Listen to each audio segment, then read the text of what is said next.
తెలంగాణ రాష్ట్రంలో హైదరాబాద్ తర్వాత అతిపెద్ద మహానగరమైన వరంగల్ అభివృద్ధికి ఆమడ దూరంలో ఉంది. వరంగల్ స్మార్ట్ సిటీ సమస్యలకు నిలయంగా మారింది. కోట్లాది రూపాయల నిధులున్నా కనీస సౌకర్యాలు లేక అల్లాడిపోతున్నారు. ప్రజాప్రతినిధులకు అధికారులకు మధ్య సమన్వయ లోపంతో తాము ఇబ్బందులు పడుతున్నామంటున్నారు స్థానికులు. అసలు గ్రేటర్ వరంగల్ మున్సిపల్ కార్పొరేషన్ పరిధిలో ప్రజల ఇబ్బందులేంటి? ప్రజాప్రతినిధులు పట్టించుకోవడం లేదా? స్థానికులు ఏం చెప్తున్నారు? ఈ అంశాలపై మా ప్రతినిధి శ్రీధర్ పూర్తి వివరాలు అందిస్తారు.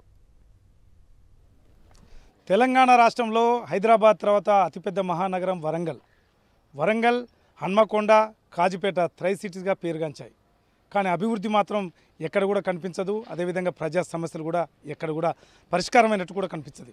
హైదరాబాద్ తర్వాత అతిపెద్ద మహానగరానికి గ్రేటర్ మున్సిపల్ కార్పొరేషన్ పరిధిలోకి వచ్చినప్పుడు కూడా కొన్ని చుట్టుపక్కల ఉన్న విలీన గ్రామాలను కూడా కలుపుకొని దాదాపు 66 డివిజన్లు చేశారు.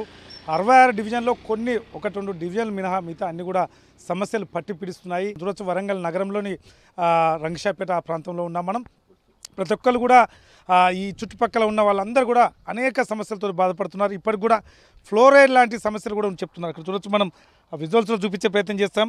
వాటర్ వస్తే అలా సిలుము అది వచ్చిపోతున్న పరిస్థితి కనిపిస్తుంది. అంటే ఒకవేళ దీని మీదే అలా ఉంటే లోపల బాడీలోకి వెళ్ళిన తర్వాత అది ఎంత ప్రభావితం చేస్తుందో కూడా మనం అర్థం చేసుకోవచ్చు. చెప్పండి అసలు, మామూలుగా మీరు చాలా ఇళ్ళ కంచెలు చూస్తున్నారు వరంగల్ నగరాన్ని ఏం చేస్తే బాగుంటుంది, అసలు ఎక్కడ విఫలమవుతుంది అనుకుంటున్నారు? తెలంగాణ రాష్ట్రంలో అతిపెద్ద గొప్పగా చెప్పుకునే రెండో రాజధానిగా వరంగల్ నగరాన్ని అసౌకర్యాలతోటి ప్రజలు చాలా ఇబ్బంది ఎదుర్కొంటున్నారు. గత 40-30 సంవత్సరాల నుంచి చూసినా కూడా ఎక్కడేసిన గొంగళి అక్కడే ఉన్నట్టు కనబడుతుంది. ఇలా అధికారుల నిర్లక్ష్యం మూలంగా, ఇలా టౌన్ ప్లానింగ్ అధికారుల నిర్లక్ష్యం మూలంగా కొన్ని డ్రైనేజీల మీదనే ఇల్లు కట్టడం, లోతట్టు ప్రాంతాలు మునిగిపోయే ఆస్కారం ఉన్నది. ఎన్నో మార్లు కూడా అధికారుల దృష్టికి తీసుకొచ్చినా కూడా సరి అయిన స్పందన ఉండదు. ఇప్పుడు మాది ఇక్కడ జగదాంబ కాలనీ అని మా కాలనీ పేరు. ఇక్కడ 26 కుటుంబాలు వచ్చి ఇల్లులు కట్టుకున్నారు, లోన్లు పెట్టుకొని కట్టుకున్నారు.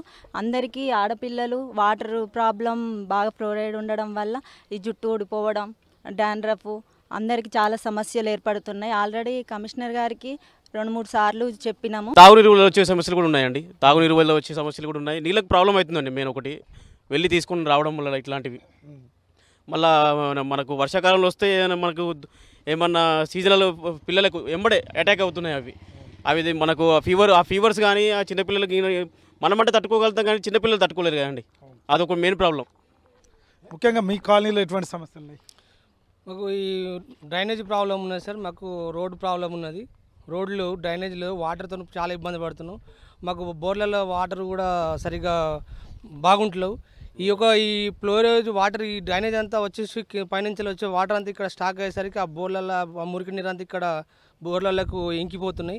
ఆ వాటర్ వల్ల మాకు చాలా ప్రాబ్లం అవుతున్నాయి. ఇది గ్రేటర్ వరంగల్ ప్రజల్లోని కష్టాలు చెప్పుకోవచ్చు. చాలా వరకు కూడా చాలా సమస్యలు ఉన్నాయి. కొంచెం పరిష్కరించే విధంగా చూడండి.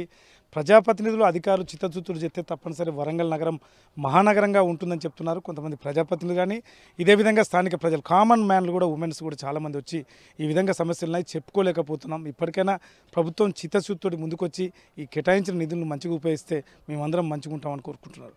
వీడియో సమర్థ శ్రీధర్ రెడ్డి, సాక్షి న్యూస్, వరంగల్.